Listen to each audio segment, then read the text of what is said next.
ওম শান্তি ৭ আগষ্ট ২০২৫ সাকাৰ মহাবাক্যৰ সম্পূৰ্ণ সাৰ কথা। মৰমৰ সন্তানসকল, অবিনাশী জ্ঞান ৰত্ন ধাৰণ কৰি এতিয়া তোমালোক ভিক্ষুৰ পৰা চহকী হ'ব লাগে। তোমালোক আত্মাসকল হৈছা জ্ঞানী যোগী। প্ৰশ্ন: কোনটো শুভ ভাৱনা ৰাখি পুৰুষাৰ্থত সদায় তৎপৰ হৈ থাকিব লাগে? উত্তৰ: সদায় এইটোৱে শুভ ভাৱনা ৰাখিব লাগে যে আমি আত্মাসকল শতপ্ৰধান আছিলোঁ। আমি পিতাৰ পৰা শক্তিৰ উত্তৰাধিকাৰ লৈছিলোঁ, এতিয়া আকৌ লৈ আছোঁ। এইটো শুভ ভাৱনাৰে পুৰুষাৰ্থ কৰি শতপ্ৰধান হ'ব লাগে। এনেকৈ ভাবিব নালাগে যে সকলোৱে জানো শতপ্ৰধান হ'ব। নহয়, স্মৃতিৰ যাত্ৰাত থকাৰ পুৰুষাৰ্থ কৰি থাকিব লাগে। সেৱাৰ দ্বাৰা শক্তি আহৰণ কৰিব লাগে। ধাৰণাৰ বাবে মুখ্য সাৰ: ১. আত্মিক সেৱাধাৰী হৈ আত্মাসকলক জগাই তোলাৰ সেৱা কৰিব লাগে। তন মন ধনেৰে সেৱা কৰি শ্ৰীমতত ৰাম ৰাজ্য স্থাপনাৰ নিমিত্ত হ'ব লাগে। ২.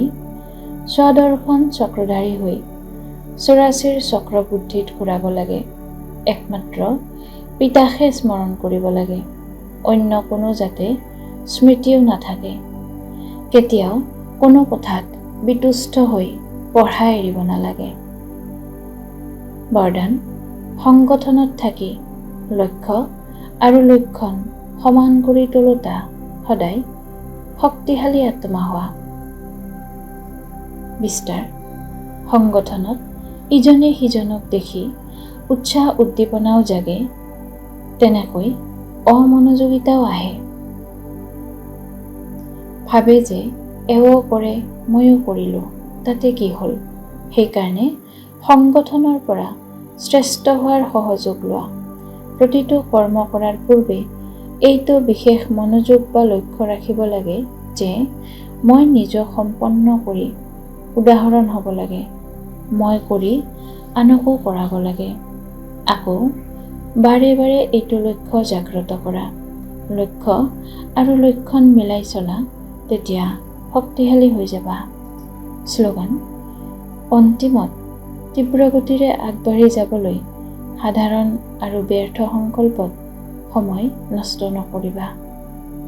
অব্যক্ত সংকেত: সহযোগী হ'বলৈ হ'লে পৰমাত্মা স্নেহৰ অনুভৱী হোৱা। যি মৰমৰ হয় তেওঁক স্মৰণ কৰা নহয়, তেওঁৰ স্মৃতি স্বত আহে। কেৱল স্নেহ আন্তৰিক হওক, সঁচা আৰু নিস্বাৰ্থ হওক। যিহেতু মোৰ বাবা মৰমৰ বাবা বুলি কোৱা, তেন্তে স্নেহীজনক কেতিয়াও পাহৰিব নোৱাৰে আৰু নিস্বাৰ্থ স্নেহ পিতাৰ বাহিৰে আন কোনো আত্মাৰ পৰা পাব নোৱাৰা। সেইকাৰণে কেতিয়াও স্বাৰ্থ ৰাখি স্মৰণ নকৰিবা, নিস্বাৰ্থ স্নেহত লীন হৈ থাকা। ওম শান্তি।